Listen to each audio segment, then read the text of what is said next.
ఈ ప్రాసెస్లో వీళ్ళు దీన్ని కూర్చోబెట్టి అడ్డగోలుగా మాట్లాడితే, ఎందుకంటే వీళ్ళకి ఏ రోజు కూడా ఈ ధర్మం మీద వాళ్ళకి గౌరవం లేదు. పైగా ఈ దొరికిన వాళ్ళు ఛార్జ్ షీట్లు మీకు చూస్తే, మనకి తెలిసిన పేర్లన్నీ చూస్తే ఇందులో ఎక్కడ మతానికి సంబంధం లేదు. ఇది భోలేనాథ్ బాబా కానీ మిగతా ఏ డైరీ మీరు చూసినా కానీ వీళ్ళు ప్రిడామినెంట్లీ దర్ ఆల్ హిందూస్. దీంట్లో అసలు మతానికి కానీ, దీంట్లో ఒక ఇస్లాంకి సంబంధించిన వ్యక్తులు కానీ, లేదంటే మన క్రిస్టియన్ సంబంధించిన వ్యక్తులు అసలు ఎక్కడ సంబంధం లేదు. ప్యూర్లీ మాట్లాడుతున్నాం హిందువుల గురించే మాట్లాడుతున్నాం ఇక్కడ. So there is no question of other religions here. ఈ ప్రభుత్వం, గత ప్రభుత్వం విషయంలో కూడా మేమేం మాట్లాడుతున్నాం అంటే, they never have respect for the traditions and dharma of this land. అది చాలా ఆబ్వియస్గా చాలా మనకు తెలుస్తూ ఉంది. దాంట్లో భాగంగానే వీళ్ళు అదే చేశారు.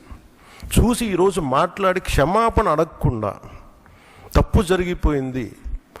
ఇందాక మా కేశవ్ గారు చెప్పినట్టుగా తెలియక చేస్తే పొరపాటు, తెలిసి చేస్తే తప్పు, కనీసం తప్పులు జరిగినాయి అది కూడా చెప్పకపోగా మమ్మల్ని క్షమించమని అడుగుతున్నారు. నేను ఒకటే చెప్తున్నాను, భగవంతుని మీద పగబట్టుకున్నవాడు సర్వనాశనం అయిపోతాడు తప్ప ఎవడు బతికిన దాఖలాలు లేవు, గుర్తుపెట్టుకున్నారు. ఎందుకంటే ఇది ఫెయిత్కి సంబంధించింది. చాలా స్పష్టంగా, చాలా క్లియర్గా సిబిఐ దాంట్లో మీరు కల్తీల మీరు అసలు నెయ్యి లేని దాంతో మీరు లడ్డూలు చేసి, దాంట్లో మీరు ఇందాక చెప్పిన గ్లిజరైడ్స్ ఇవన్నీ ఉన్నాయి కదండి. దానికి మీకు ఒక రికార్డ్ చెప్తాను. 2019 నుంచి 2025 వరకు మీకు కనీసం ఒక నువ్వుల నూనె 180 రూపాయల నుంచి 268 రూపాయలు ఉండేది కనీసం, ఈ 26కి ఈ రోజుకి.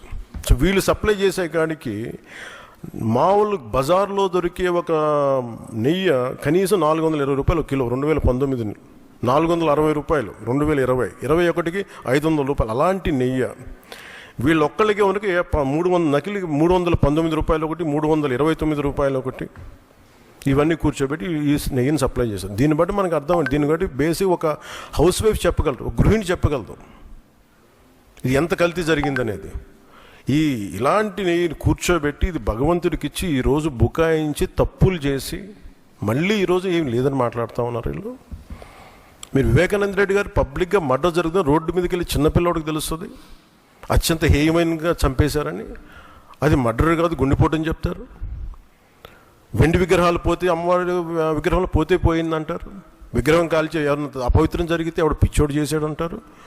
ఈరోజు కల్తీ జరిగింది మాట అసలు కల్తీయే లేదు, ఇది పూర్తిగా మాకు క్లీన్ చిట్ ఇచ్చిందంటారు. దీన్ని బట్టి మనం అందరం అర్థం చేసుకోవాల్సింది, ఇది వీళ్ళకి దీని మీద గౌరవం లేదు వీళ్ళకి.